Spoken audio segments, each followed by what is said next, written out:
Hi guys, and welcome to one more some kind of Star Trek visual log focusing on the attack wing game. I've been asked if we could actually go back right to the beginning because there are a few people I've been talking to who are fairly new players who are looking to get into the game, and we're looking at getting back to the basics and understanding what the starter pack is about. So I'm going to do a series of videos focusing on the three ships you get in the starter pack. So you've got the Galaxy class starship, which you've got here, the Romulan Deridex class Warbird, and the Vulture attack cruiser from the Klingon faction, and we're going to cover through that the ships, a little bit about fleet building with them, and also through that each of the phases of the game in a series of videos. So I apologise if you've seen this ship a million times. It's just going to be really a nice starter piece, and just to go back and just cover the ship itself as usual, and then look at over a series of sort of 3 or 4 videos the basic phases of the game and how you can actually roll that out. So let's get started with the first ship. Here we have the Galaxy class USS Enterprise D. I've had to use it on one of the 2 pegs because it wouldn't actually focus given the length of distance between the lens and the ship. So let's take a look. So back in the day when they started doing attack wing, the ship detail wasn't that great. As you can tell, you pretty much get the lifeboat details, a little bit of the top of the bridge there in yellow. Why? You get these 2 shuttle bays, supposedly, I'm guessing that's what's supposed to be, in yellow. Impulse engines are nicely detailed, and third impulse engine there again detailed, and a little bit of detail on the hull of the ship itself. But overall, not that impressive, particularly when you tip it and you look at the deflected dish on the front. So I'm hoping you can get this on the light. So you can see from the deflected dish, it's horribly blue with this red dot in the middle. It just looks appalling. They weren't great on the detail at the beginning, and there's this huge spine down the back of this ship as well, which makes it look pretty horrific. As you can see, it is not very aligned, it's not very straight, which makes it for an interesting little model, and it's not the best. I know this has been redone and repainted as the Assimilation Target Prime for the Q Continuum recent event, but as a starter ship, it's okay. As you can see, even on mine, some of the paint has already kind of worn away, and it's not really been used that much. This isn't one of the ships that I kind of rely on for my fleet these days. But as a starter ship, it's great, and it's a familiar ship, and you get a lot of familiar crew with it. So let's just pop her over here. I'll see if I can keep her in shot during this. So yeah, not a great one. You don't even get the phaser detail around the hull, which is a real disappointment with it. But, you know, as a starter ship, it's okay. As we said, it is the USS Enterprise. Your named ship for this one is the Enterprise D, Galaxy class, attack 4.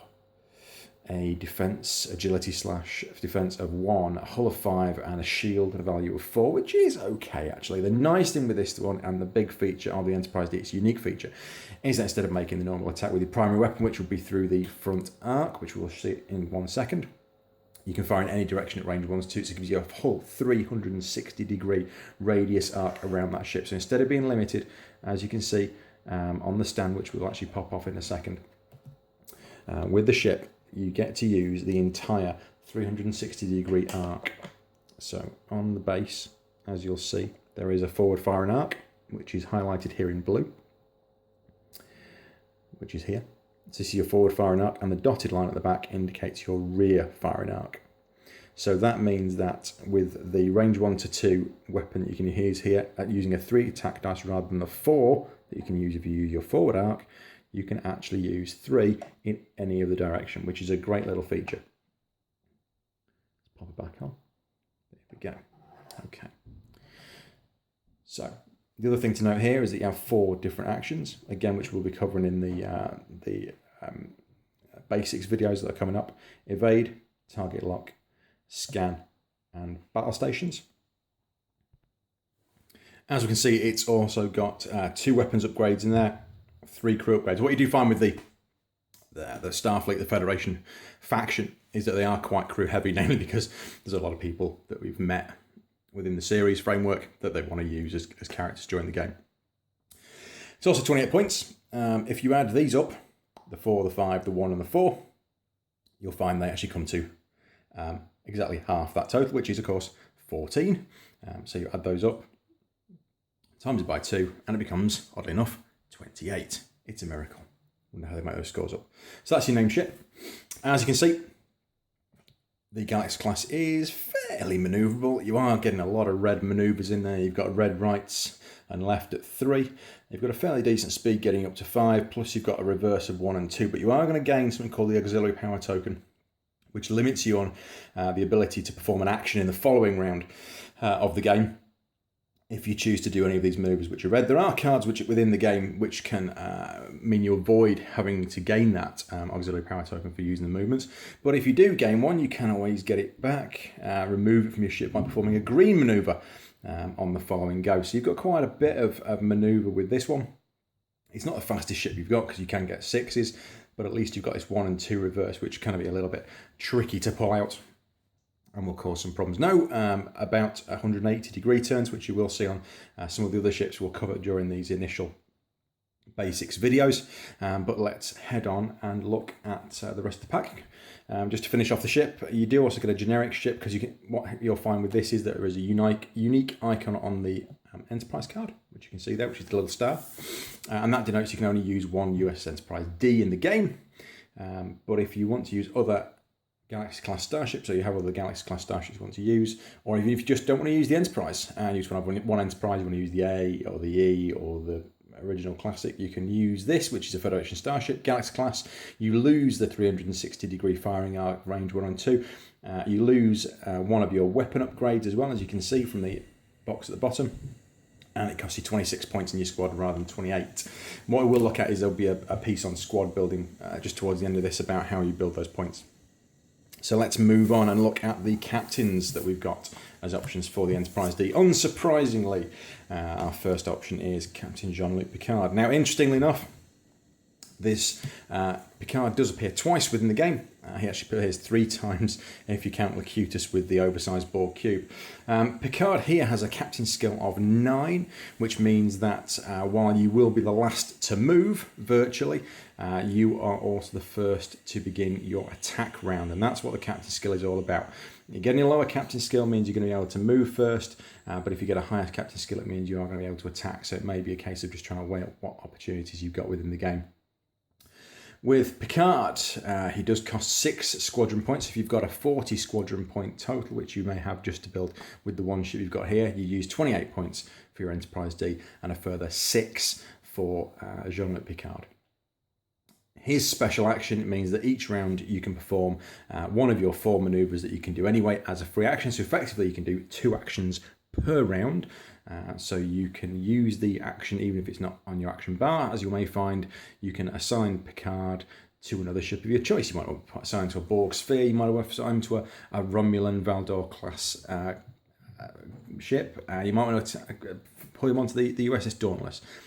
But if you're not able to perform some of those actions, you may find the Klingon ships, they have Sensor Echo or they have Cloak, then you might be able to use one of these instead as an option there. So Picard, quite a good option. He does mean that you can basically double up and you get 2 goes at everything in your actions, which will be part of your manoeuvring. So you'll be going to pick that after everybody else because he has a 9. Just as a little bit of reference, every captain in the game does come with 2 of these little icons, which you place into the ship base, and this is so you just have a reference for your captain. You know who's the captain of the ship and you know what their captain skill is. As you notice, on one side the yellow border, one side there's no border. It just means that if there are 2 Picards in the game, you can't have them in the same fleet, but you can have 2 in the game, you know who is controlling which one. Just as a little reference, Picard also comes with the Enterprise E, and his captain skill for that ship is actually an 8. So this is a much stronger captain than you would find with the Enterprise E, which is in one of the later wings. So these 2 little bits would go onto the base of your starship. With the starter pack, the cardboard is quite thick and it does end up wrecking. As you can see from the bottom of my Picard there, it started to bend the cardboard. So it's a little bit disappointing, but in the later waves, that has been rectified. You do also get your Galaxy class dial, and this is to help you with your manoeuvring. So on it, it has all the maneuvers and moves that you would see on the movement card, which we've already shown.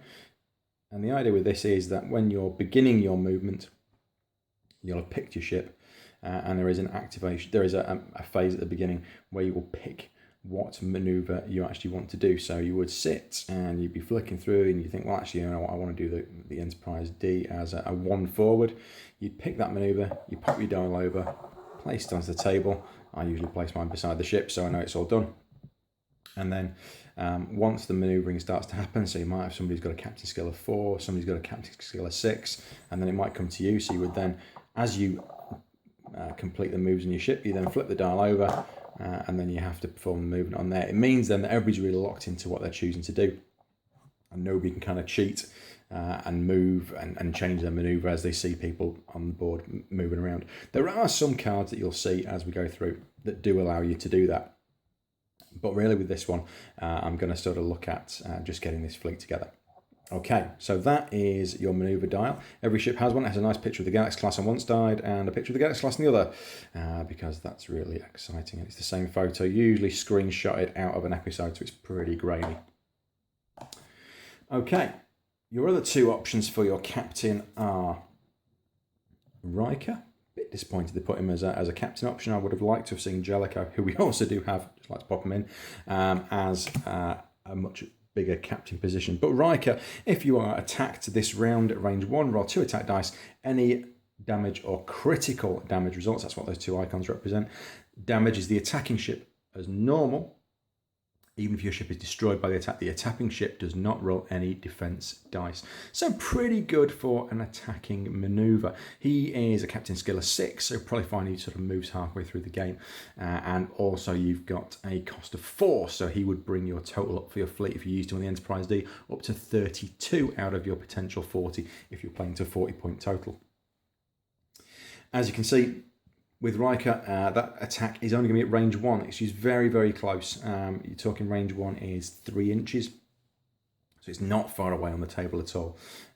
But he is a pretty decent captain. It's going to cost you a lot less to get on the ship. You've got 2 extra points if you pick him over Picard. So it's certainly a good option. There are other Rikers in the game who also have some other options, but we will keep with this pack at the moment. Again, he is unique. And your final captain, a generic one that you can use so you don't have to use any squadron points, uses a picture of Jellicoe. Doesn't actually have the name of Jellicoe on there, but he's got a captain skill of 1, which means you'll move first, but potentially you could be attacking last. And he's not going to cost you anything, but he means you will have a captain on your ship. As we said with the Enterprise D and all of the Federation ships, you do find that they are quite crew heavy. So in this option, you do have 4 crew. You have Worf. And we'll do them in pairs. So we have Worf and Data. So as we can see here, Worf and Data both cost 3 points. Worf means you disable this card to reroll your entire attack dice, and you must reroll all of the dice and keep the results of the second roll. So if you've done a pretty poor one using your 4 or your 3, depending on which attack you've been making, you can then reroll the whole lot and keep the second roll. It's a bit of a gamble, but you just have to disable it. So you pop a disable token. Again, I'll be putting this through as we go through the setup of the game as well. Onto this, and then you can use an action from the following round to then re-enable that card. Data. Let's move Worf out of the way. Pretty nice card, Worf, but there are other things in the game that can do better than that, and you can use things like something called a target lock, I said, which will give you a better option on that one. Data allows you to place 2 evade tokens beside your ship and reduce your total attack by 2 this round. You can't perform an evade action this round, even as a free action. It means you've got more chance of defending yourself. You don't attack with quite as much gusto, but you do manage to save yourself maybe from a bit of damage by placing those 2 evades, which will give you the evade result on your dice. Again, the bottom corner indicates that he's a crew upgrade, as we got with Worf, and then he's going to cost you 3 points to put onto your ship. And then we have another 2 crew, which are Geordie and Miles O'Brien. I'm surprised with this one that we didn't have a Beverly Crusher or a Deanna Troy. We do get those with the Enterprise E, mind you, but with this one you get Geordie and Miles. So Geordie, if your ship's got a scan token beside it, you can force one ship you attack this round to reroll one defiance die of your choice, which means you might be able to get a bit more damage on there. It's okay, not a great feature to have there. There are going to be better features as you go along, but as a starter, I would certainly say Data is a good option to start off with in this pack, and probably Worf to give you that a bit of defense and attack variation. Geordie's going to cost you 4 points for that ability to cause your opponent to reroll one defense die, to hopefully get you a better score on your attack. And then Miles, our transport chief on the Enterprise D, you discard this card. So this is another one of the ways that you can play the game, is by actually getting rid of cards and losing them rather than upgrading, rather than disabling them. You can use it against a cloaked ship, and you can disable this card, discard this card to disable and upgrade on another ship at range 1 to 3, which might be good. You might be able to disable transphase torpedoes or a heavy weapon that could cause you some damage if you are coming close to that range. Miles only costs you 2 points for a discard, which is pretty good for a discard card with this game. Okay, so closing off the pack for the Enterprise D, there are 2 weapons upgrades. As you'll have seen, you have 3 crew slots and 2 weapons upgrades that you can have here, and there are 2 weapons upgrades which will come with the pack. One is Photon Torpedoes, which you get with a lot of the packs as you go through them. It is an attack feature. As you can see, it says attack there, and you need to have a target lock on the ship. As I said, what I will do is a tutorial video, which I'll link into this one, which will go through all the various features that you can have as part of your action bar on the ship. You can convert one of your battle station results into a critical result, and you can fire it from your forward or rear arc. So you can't use it from the 360 arc, but you can use it from your forward or rear. Bottom corner indicates that it's a weapons upgrade, and then if we go across the top, that indicates how many dice you can use. You can use 5 for this attack. You can only use it at range 2 or 3 using your range ruler, and it's going to cost you 5 points. But you can disable it and reuse it, but you are going to be using an action from the following round to re-enable that feature. So the final and the second and final of your options for your weapons is antimatter mines. You do get an icon for this, which is shaped like a minefield. You discard the card and place the minefield token in your rear firing arc at range 1. That's right behind your ship. If you place this token on a ship, or if a ship enters the minefield, you roll 4 attack dice. That ship does, and any damage or critical damage is the ship as normal. The affected ship does not roll any defense dice. So you're basically, the minefield ends up being an attack that they can't defend against. It is a discard, so you can only use it once in the game, but you are hopefully going to use a pretty hefty bit of damage with those 4 attack dice, especially if they can't defend against it. So you're going to get damage or critical damage straight away. There is also with this pack something called an elite, the one elite action. If I just flip back to our Captain Picard card, you'll spot at the bottom that there is a medal-like icon there, and it matches up with this one. So any captain that you find who's got that icon in the bottom, they can also have the option to have an elite action.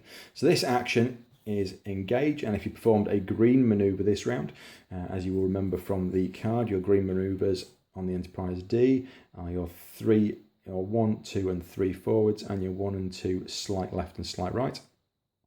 If you perform a green maneuver this round, you can immediately perform another green maneuver of your choice, but you've got to place an auxiliary power token beside your ship. So you are going to take a bit of damage and a bit of not damage, it's going to stop you from using an action the following round for the sake of being able to do effectively 2 moves. Although looking at it, you're only going to be able to go 3, 2 or 1 forward, and that slight turn to the left or right on a 1, which may get you out of a bit of trouble.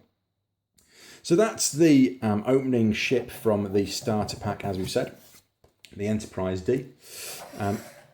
It is a nice little starter ship.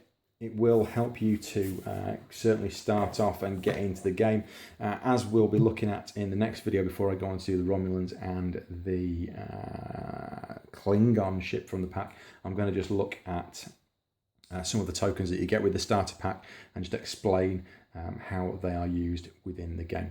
Hopefully you'll stick with us. If you've enjoyed the video, give us a thumbs up, and hopefully you'll be able to subscribe as well and follow us as we go through. Any questions, drop me a line below and we will come back to you as soon as possible. For now, I'll see you soon. Transfer complete.